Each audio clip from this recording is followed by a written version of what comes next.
तर समाजाचं फसवणूक होऊन जाणार. कारण ईडब्ल्यूएस आरक्षण आहे ते 10% आहे, 50%च्या वर आहे. आणि त्या ईडब्ल्यूएस मध्ये मी सरकारी पेपर चेक केले, त्यामध्ये शिक्षणामध्ये 9% आणि नोकऱ्यामध्ये 8% ते 8.5% मराठा समाजांना प्रतिनिधित्व मिळालेलं आहे. आणि जर प्रतिनिधित्व असेल आणि अशा वेळी जर का तुम्ही फक्त 1% वरून 10% आरक्षणच आम्हाला द्या म्हटलं तर तुम्ही मागणी काय केली? मग आम्ही 25 जे काय आमची हुतात्मे झाले ती 1%साठी आपण घालवले का? कारण समाज 5.5 कोटी आहे. तर त्या ठिकाणी आम्ही सातत्याने किंवा गायकवाड समितीने आणि जे काही शिफारस केलेले 17%चे नारायण राणे समितीने जे 17% शिफारस केलेली आरक्षणाची आणि कोर्टानं माननीय हायकोर्टानं देखील 13% शिक्षणात आणि 12% नोकरीमध्ये आरक्षण मंजूर केलं. त्यानंतर तुम्ही खाली आला. आता जर का तुम्ही 10% मानलं तर कोणतंही सरकार काही करून जर का दिलं तर मग ही समाजाची फसवणूक नाही का? आणि जर समाजाची जर अशा पद्धतीनं फसवणूक होत असेल तर आपण शांत बसायला पाहिजे का? आपण त्यांना आवाज उठवायला पाहिजे. कारण जरांगे पाटील दौरे करत असतात, त्या ठिकाणी भाषण देत असतात, सगळं करत असतात. तर त्याचबरोबर म्हणतो की त्यांनी समाजातले जे विद्वान आहेत, जे वकील आहेत, जे विचारवंत आहेत त्यांच्याशी देखील सल्लामसलत केली पाहिजे. कारण हा लढा जसा रस्त्यावरचा आहे तसाच कोर्टातला देखील आहे आणि सरकार बरोबर देखील आहे. जर का अशा वेळी जर का तुम्ही मागणी, कारण आतापर्यंत गेले 40-50 वर्षाचा हा लढा आहे. मराठा महासंघ असू दे, मराठा सेवा संघ असू दे, संभाजी ब्रिगेड असू देत किंवा इतर संघटना, छावा वगैरे भरपूर संघटना आहेत. यांचे नेते यांच्याकडे चांगल्या पद्धतीने विचारवंत आहेत, ज्यांच्याकडे डाटा चांगला आहे आणि जे व्यवस्थित गाईड करू शकतं. तुम्ही सल्ला घ्या ना. तुम्हाला सल्ला घ्यायला काय हरकत आहे? या लोकांच्याकडे सल्ला घ्या. तुम्ही नेतृत्व करताय, नेतृत्व करत असताना तुम्ही सल्ला यांचा जर घेतला तर तो समाजाला फायदेशीरच आहे. जो चुकीचा सल्ला वाटेल तो तुम्ही रिजेक्ट करा. आजची परिस्थिती अशी आज झाली की तुम्ही पश्चिम महाराष्ट्रातनं दौरा करायला लागला. पश्चिम महाराष्ट्रातली परिस्थिती, कारण जरांगे पाटील ज्या ठिकाणी राहतात, कारण महाराष्ट्र हा विविधतेचं राज्य आहे. कारण कोकण मधली परिस्थिती पश्चिम महाराष्ट्रात नाही आहे, पश्चिम महाराष्ट्रातली परिस्थिती खानदेशमध्ये नाही, खानदेशमधली परिस्थिती विदर्भात नाही आणि मराठवाड्यात नाही. तर त्या ठिकाणच्या ज्या काही सामाजिक परिस्थिती आहे ती वेगळी आहे आणि त्यानुसार त्या मागण्या आहेत. जर का तुम्ही एक विचार करायला पश्चिम महाराष्ट्र सदन म्हणलं जातं तर पश्चिम महाराष्ट्रात देखील मराठा समाजातले गरीब लोक आहेतच. त्यांना देखील आरक्षणाची आणि शिक्षणाला सवलतीची गरज आहे. आता जर का 10% जर का जरांगे पाटलांनी मागणी केली असेल, सरकारला सोपा पेपर दिलाय त्यांनी. आता तर मी तर आता हे एक लक्षात घ्या की जर मोठा वर्ग एक असा म्हणतोय की मराठा समाजाला तुम्ही कुणबीकरण करू नका, मराठा म्हणून आम्हाला आरक्षण द्या. कारण 2000 वर्षापासून मराठा हे मराठा जात म्हणून आहे, क्षत्रिय म्हणून आहे. आणि जर का तुम्ही जर का आपल्या जर उतरंडीत बघितलं ब्राह्मण, क्षत्रिय, वैश्य आणि हे मानलं जातं, तर त्या जर का मग महाराष्ट्रात फक्त 3च राहिले, मग क्षत्रिय तुम्ही काढून टाकलं का? म्हणजे हे जे आहे असे देखील ऐतिहासिक संदर्भ आहेत. मग मराठा जर जात असेल आणि ज्यांचे सर्टिफिकेट मिळत नाहीत, आता जर प्रमाण जर बघितलं तर काही ठिकाणी जवळजवळ 40 लाख सर्वे केले आणि त्यात कुठे तर 10,000 मिळालेत. मग राहिलेल्या लोकांनी काय करायचं? हे देखील सर्वसमावेशक पाहिजे आणि सर्वांची तुम्ही सल्ला घ्या. सर्व जे मराठा समाजातले लोक आहेत, जर सल्ला न घेता जर का तुम्ही जर एकाधिकारशाही जर करत असेल आणि जर का आमचं मराठा पण जर घालवत असेल, पश्चिम महाराष्ट्रातला असू दे, कोकणातला असू दे आणि कुठलाही मराठा असेल, ज्यांना मराठा म्हणून जात पाहिजे आहे, त्यांचं मराठा पण जर घालवत असेल ते जर देखील चुकीचं आहे, त्याचा देखील आमचा विरोध आहे. दुसरं एक लक्षात घ्या, एक महत्वाचं असं आहे की मराठा समाजातल्या ज्यांच्या नोंदी नाही आहेत त्यांना कुणबी सर्टिफिकेट दिलं तर कुठल्या कायद्यावर टिकणार हे देखील तुम्ही स्पष्ट करा. काही नोंद नाही, काही नाही, काही नाही आणि तुम्ही सरळ सरळ कट म्हणता की कुणबी हे करा. त्यानंतर त्यांनी एक मध्ये भूमिका मांडली की आम्ही जे काही आता जे कुणबी समाजातले लोक आहेत त्यांना धक्का न लागता आम्ही 50%च्या आत घेणार. अहो कॅल्क्युलेशन सिंबल आहे. 52% ऑलरेडी आरक्षण आहे, त्यात तुम्ही जाणार म्हणताय आणि धक्का तर लावणार नाही म्हणताय. म्हणजे कुठल्या कॅल्क्युलेशननं आपण बोलतो? तर मला काय म्हणायचं आहे की असे ज्यावेळी सामाजिक प्रश्न असणार, कारण हे आजचा प्रश्न ना 8 दिवसाचा प्रश्न नाही आहे, दीर्घकालीन शेकडो वर्ष इथून पुढे हे चालणार आहे. तर असं जर असेल तर असे जे निर्णय आहेत, सामाजिक निर्णय आहेत, समाजावर मोठा परिणाम करणारे निर्णय आहेत, तर हे निर्णय घेत असताना सर्व समाजातल्या सर्व थरातल्या लोकांना विश्वासात घेतलं पाहिजे आणि विश्वासातच घेऊन निर्णय घेतले पाहिजेत. आता मी तुम्हाला सांगतो, लक्षात घ्या, मी काल जे सांगितलं ईडब्ल्यूएस मधनं आम्हाला नको, हे आरक्षण 2 तारीख 24 तारीख आमचं बांधणं चालू आहे. कोर्ट, त्यानंतर गायकवाड आयोगाचे सुप्रीम कोर्टात क्युरिटी पिटिशन चालू आहे, त्याचा निर्णय जर व्हायचा आहे. तुम्ही जर इकडे जर कुणबी सर्टिफिकेट काढून जर बाजूला झालं तर क्युरिटी पिटिशन आपोआप बाजूला पडणार आहे, त्यामुळे त्याला काही अर्थ राहणार नाही. आणि जर का कुणबी सर्टिफिकेट जर वेगळ्या पद्धतीनं जर का सरसकट दिलं तर कोणताही साधा वकील सांगेल की ज्याला कुठलाही पुरावा नाही आहे, काहीही नाही आहे, त्यांना कुणबी सर्टिफिकेट कायदेशीर कुठेही टिकू शकत नाही. हे कुठल्याही साध्या काल पास झालेल्या वकिलाला विचारलं तरी तो देखील सांगेल. तुम्ही कोणी आणा, 10-100 वकील आणा, तज्ञ आणा आणि त्यांना विचारा की विदाऊट पुराव्याचं कुणबी सर्टिफिकेट टिकेल का? मग हे सरकारला वेळ काढूपणा. तोपर्यंत आमच्या लोकांनी काय करायचं? सरकारला आम्ही मागणी केलेली, सरकार काय करायला लागलंय? वेळ, मेगा भरती चालू आहे, हजारो भरती चालू आहेत, मेडिकल मधल्या चालू आहेत, तुमच्या पोलिसांची भरती चालू आहेत, सगळ्या भरती चालू झालेल्या आहेत. मग त्यात आमचं प्रतिनिधित्व नाही आहे. तर मी आता परत नवीन एक अशा पद्धतीचं एक मागणीच करतोय की सरकारनं जे ईडब्ल्यूएसला आम्हाला जर 9% मिळतंय, तुमचं आरक्षण देणार आहे, वेळ लागणार आहे तुम्हाला, जरांगेंची तुम्ही सातत्यानं बोलणी करा, त्यांचं जे तुमचं चाललंय चालू दे, ते महिना 2 महिने 3 महिने काय असेल ते. तर प्रत्येक भरतीला आज उद्याच्या उद्या सरकारनं जाहीर केलं पाहिजे की ईडब्ल्यूएस मध्ये जे काही मराठा समाजातले लोक ईडब्ल्यूएस मध्ये हे घेतील त्यांना कुणबीचे सर्व सोयी सवलती देणार. फी माफी 50% जी फी आहे ती कुणबीला आहे ती देणार. आणि जे काही त्यासाठी जे काही तुम्हाला ज्या ऍडमिशन फीज आहेत, हॉस्टेलचं असू दे, हे सगळं देणार. उद्या सरकारनं डिक्लेअर केलं पाहिजे. ज्यावेळी आरक्षण 2 महिन्याने मिळू दे, तर 2 महिन्यानं जर का आरक्षण मिळालं तर त्यानंतर ते ऑटोमॅटिक बाजूला पडणार आहे. करा, उद्यापासून करा ना. आम्ही कन्फ्युजन असं आहे की मागण्या रोज बदलतात आणि समाजातली युवकांनी बघायचं कोणाकडं. आणि दुसरं एक लक्षात घ्या, एक सुप्रीम कोर्टामध्ये एक केस पेंडिंग आहे की जर का ओबीसी मधनं जर का तुम्ही जर गेला आणि म्हणजे ओबीसी नाही, रिझर्व्ह कॅटेगरीतनं लोक जर एखादा कॅन्डिडेट गेला असेल आणि त्यानंतर त्याला जर का ओपन मध्ये जायचं असेल तर त्याला बंदी करणारा एक कायदा सुप्रीम कोर्टामध्ये पेंडिंग आहे, त्याचं सुनावणी चालू आहे. किंवा एकदा तुम्ही जर ओपन मध्ये गेला तर तुम्हाला रिझर्व्ह येता येणार नाही. हे जर निर्णय झाला तर आपण इकडे 10% घेणार आणि 42% सोडणार का? ह्याचा देखील विचार केला पाहिजे.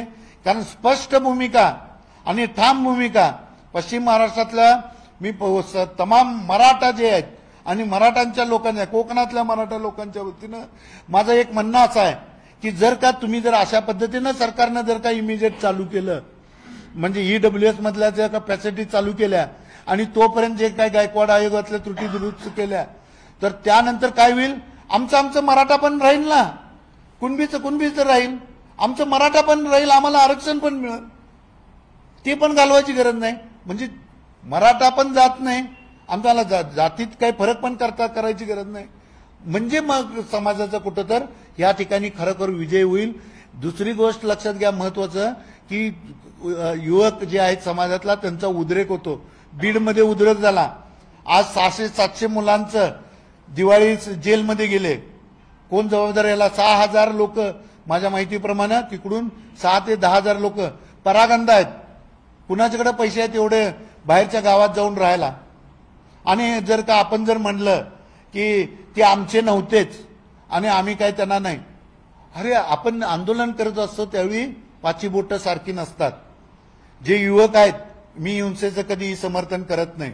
खरं एकच गोष्ट, जर का चुकलं असेल तर ते आपलीच मुलं आहेत ना, त्यांना जर का त्यांची परिस्थिती नाही घरची म्हणून आपण काय वाऱ्यावर सोडणार आणि ते कायम जेलमध्ये राहू देत का? तर तसं नाही आहे. मी सांगतो, लक्षात घ्या, माझं वैयक्तिक, मी काय फार मोठा अगदी काय हे नाही आहे, तर जेवढं माझ्या केशाला शक्य आहे, जेवढे माझे काही वकील बांधव मित्र आहेत, मी प्रत्येकाला आवाहन करीन, मी प्रत्येकाच्या दारात जाईन आणि त्यांना नमस्कार करून गुडघे टेकून सांगेन की माझ्या या 600 मुलांना, युवकांना सोडवायसाठी तुम्ही मला कमी मोबदल्यात हे, आणि मी त्यांच्या पाठीशी ठाम राहणार, अगदी जाहीररित्या, अशी भूमिका आहे. आणि जर माझी परत एकदा हात जोडून सगळ्यांनाच विनंती आहे की हे समाजाचा मोठा आणि फार मोठा म्हणजे काय पुढच्या काळात परिणाम होणारा निर्णय आहे. हा सर्वसमावेशक निर्णय घ्या, सर्वांना विश्वासात घ्या, सगळ्यांना घ्या, आणि तरच हे मराठा समाज हे या भारतातला, हिंदुस्थानाचं रक्षण करणारा समाज हा मराठा म्हणून टिकेल, क्षत्रिय मराठा म्हणून टिकेल. हा मराठा देशाच्या रक्षणाला आला, आज संकटात आहे, आपल्याला मराठा टिकवायचा आहे, आणि ह्यासाठी मी आज ही स्पष्ट भूमिका घेऊन आपल्या समोर आलो. जरांगे पाटलांच्या या बदलणाऱ्या भूमिकेला कोण जबाबदार आहे आणि याचा कोणाला फायदा होतोय असं वाटतं? तुम्ही विरोध कसा करता? जरांगेच्या या बदलत्या भूमिकेला त्यांचे जे सल्लागार आहेत, जे काय माझ्या माहितीप्रमाणे आजूबाजूचे, त्यांच्या गावाच्या आजूबाजूचे लोक आहेत काही, की जे काय असतील सरपंच वगैरे हे ते लोक आहेत, जे त्यांच्या आजूबाजूचे आहेत, त्याच्यात असे मला कोण तज्ज्ञ वकील वगैरे फारसे दिसले नाही. आणि जे काही होते 2-4 त्यांना बाजूला काढले. त्यांना काय महाराष्ट्राची माहिती नाही ना, तर त्यांच्या सल्ल्यावर जे चालतं त्यामुळे समाजाचं नुकसान व्हायला लागलं. याचा राजकीय फायदा कोणाला होतोय का या सगळ्या बदलणाऱ्या भूमिकेत? एक लक्षात घ्या की ह्याचा राजकीय फायदा हा राजकारणी सगळ्यांना होतो. सरकारला देखील जे काही सरकारची जी कामं आहेत ती सरकारला करून घ्यायला होतं. विरोधी पक्षाला राजकीय फायदा घ्यायचा आहे, तो देखील घ्यायचा येतो. आणि त्याचा सगळ्यात मोठा जर इफेक्ट होत असेल तर महाराष्ट्र अस्थिर दाखवला जातोय. महाराष्ट्र अस्थिरचा अर्थ की दंगा झाला आणि प्रशासन शांत बसलं, आणि प्रशासनाने राज्य सरकारचा दोष एक विचार करायला पाहिजे. प्रशासनानं काही केलं नाही, घरं पेटवली, आणि बघे ज्यावेळी प्रशासन असतं त्यावेळी जी इन्व्हेस्टमेंट येते राज्यात, पुढारलेलं राज्य आहे, ती इन्व्हेस्टमेंटवाले विचार काय करतात की जर ह्याच्यात जर का प्रशासन तुमचा जीव वाचू शकत नाही, मालमत्ता वाचू शकत नाही, तर आम्ही करोडो रुपये आमचे या ठिकाणी नोकरी इन्व्हेस्टमेंट कसे करायचं.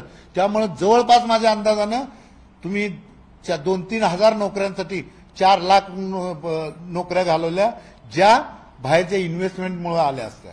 जरांगे पाटलांच्या भूमिकेला आता खरं तर तुम्ही एक प्रकारे विरोधच करताय. हा विरोध कशा प्रकारे प्रकट करणार आहात? त्यांच्याशी काय बोलणं तुमच्या का? कारण कोल्हापूरमध्ये लवकरच ते येणार आहेत, काय असणार? एक लक्षात घ्या की हे मीडिया पुढे ही भूमिका मांडायचं, आणि जरांगे पाटलांशी जे कनेक्टेड आहेत, कॉन्टॅक्ट लोक आहेत, त्यांच्या थ्रू मी त्याच्याशी माझं जरांगेची पर्सनली एकदम फार चांगलं आहे. गेल्या 5 आंदोलनाला एकमेव माणूस असेल की प्रत्येक आंदोलनाला जरांगेंना जाऊन तिथं भेटलेला, प्रत्येक आंदोलनाला. आणि परवा ज्यावेळी लाठीचार्ज झाला त्यावेळी कोल्हापुरातनं रात्री 2ला निघून पहिला माणूस पोहोचलेला मी आहे. त्यामुळे जरांगेच्या वैयक्तिक ह्या ठिकाणी माझे संबंध आहेत. खरंच तरी देखील ज्यावेळी ते घेरलेलं जातं त्यावेळी आपण आपले विचार त्या ठिकाणी मांडू शकत नाही. तर जे काही शक्यता आहे ज्यांच्याकडून ते तसा निरोप मी देऊ. तुम्ही म्हणताय की जरांगे पाटलांची भूमिका आणि स्वतःची दिसत नाहीये, त्यांना कोणतरी घेरलंय आणि ती भूमिका वेगळ्या पद्धतीने मांडते, पण त्यामध्ये सरकार पण असू शकते किंवा विरोधक पण असू शकतात. नेमकं घेरणारे कोण आहेत ते? एक लक्षात घ्या, घेरणारे म्हणजे काय, माझं म्हणणं आहे की त्यांच्या आजूबाजूला जे काय त्या परिसरातले जे लोक आहेत, त्या परिसरातले लोक आहेत, मग ते राजकीय असतील, सामाजिक असतील. कारण राजकीय मी का म्हणतोय, पर्टिक्युलर राजकीय शब्द, काही सरपंच आहेत, उपसरपंच आहेत, म्हणजे कुठल्या पक्षाचे ते निगडीत असणार. म्हणून मी म्हणलं की त्यांना ते घेरलेलं जे आहे तर त्याच लोकांनी घेरलं, म्हणजे निर्णय घ्यायचं.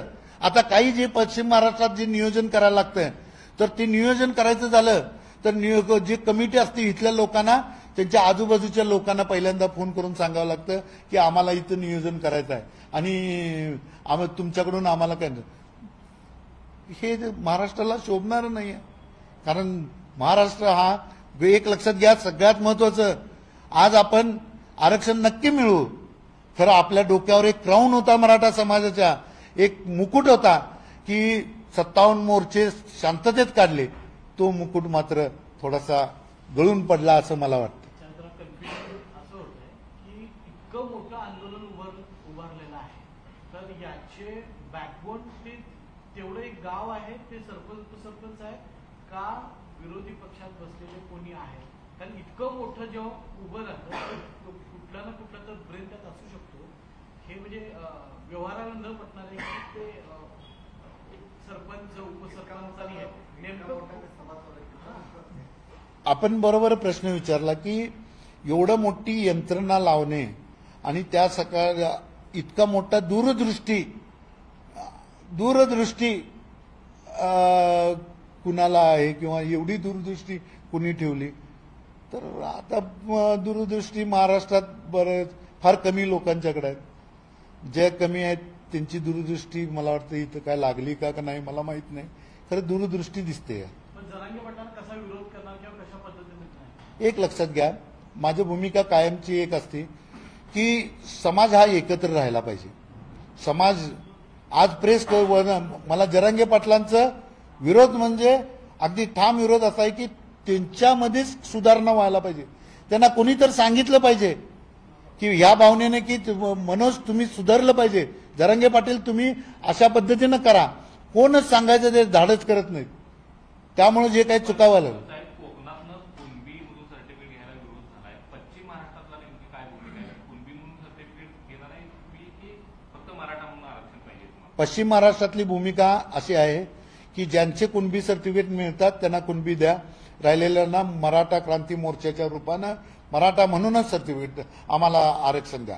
कारण आमचे 57 मोर्चे किंवा 40 वर्षाचा लढा हा मराठा म्हणून आहे, कुणबी म्हणून नाही. खरं तर काही दिवसापूर्वीच आबा पाटलांनी जे काही कुणबीच्या दाखल्याची आकडेवारी आता सांगितली जाते त्याच्याबद्दल संशय व्यक्त केलेला होता.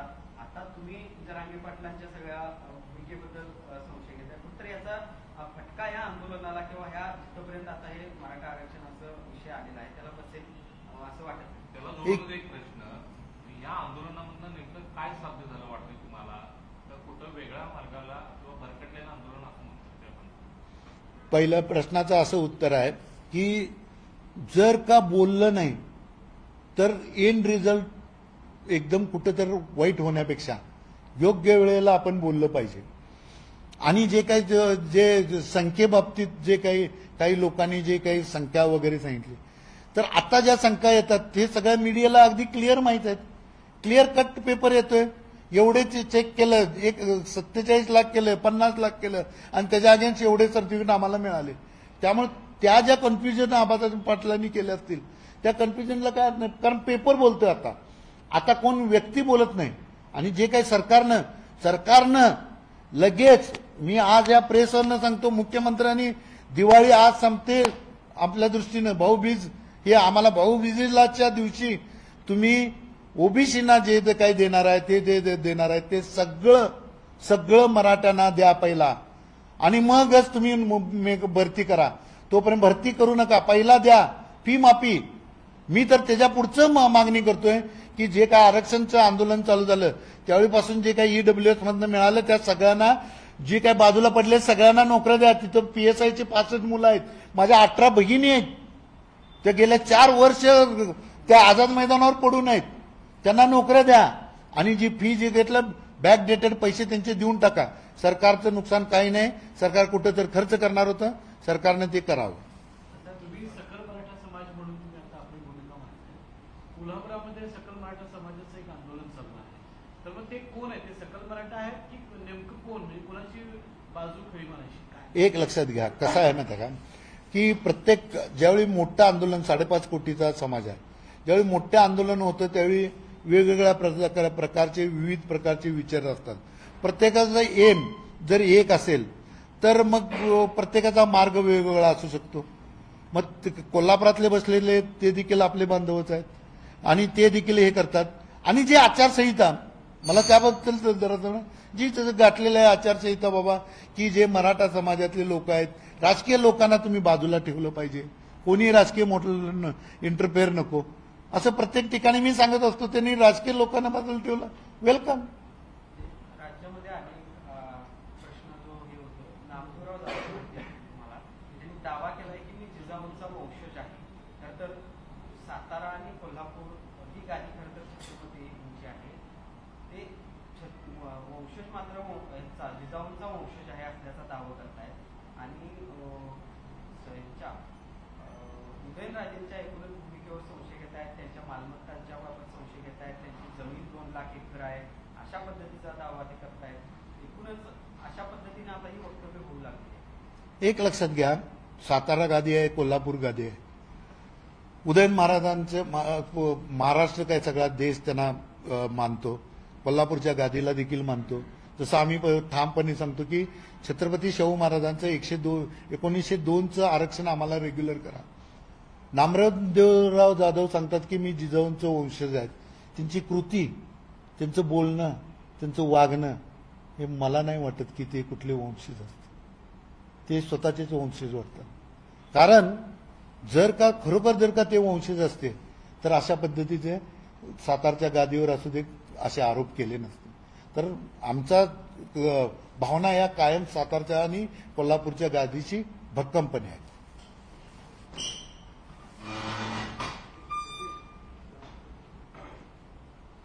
ओके, हा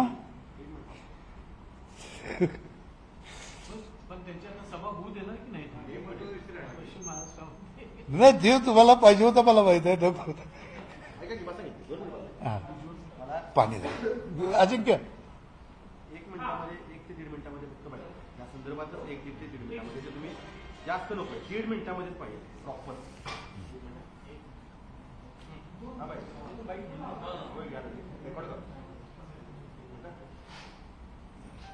काय सांगा साहेब, जरांगे पाटलांची कोल्हापुरात सभा होते पण त्यांच्या बदलत्या भूमिकेला तुम्ही विरोध करताय. काय नेमका हा विरोध आहे थोडक्यात सांगा. महत्वाचं आहे की ज्यावेळी आंदोलन करत असताना आंदोलनाचं नेतृत्व करत असतो त्यावेळी त्यांनी एक बघितलं पाहिजे की भूमिका आपण ठाम पाहिजे. आणि काही थोडंफार जर का चेंजेस असतील तर समाजातल्या त्या तज्ज्ञ लोक आहेत, त्या समाजातल्या तज्ज्ञ लोकांचे वकील असतील, समाज आपले विचारवंत असतील, यांना सगळ्यांशी सल्लामसलत करून जर भूमिका घेतली तर आज ही वेळ येणार नाही, 7 वेळा भूमिका बदलायची वेळ येणार नाही. तर दुसरं महत्वाचं असं आहे की ज्यावेळी आपण आरक्षण मागतो ते आरक्षण मागत असताना ज्यावेळी तुम्ही निजामाच्या नोंदी मागता, त्यानंतर परत मराठवाड्यांना सरसकट द्या म्हणता, त्यानंतर राज्यातल्या सर्वांना सरसकट द्या म्हणता, परत आता परत आम्हाला 10% द्या म्हणता. तर हे जे आहे की नाही, हे सरकार असू दे किंवा विरोधी पक्ष असू दे, त्या अशा भूमिकेनं मराठा समाजाचं अतोनात नुकसान होतंय. शरद पवारांचा एक दाखला खरं तर व्हायरल होतो, जो मराठी खोटा राष्ट्रवादीकडनं दावा केला जातो हा खोटा दाखला आहे. मात्र एकूणच त्या सगळ्या दाखल्यावरून आता संभ्रम निर्माण झालाय राजकारण.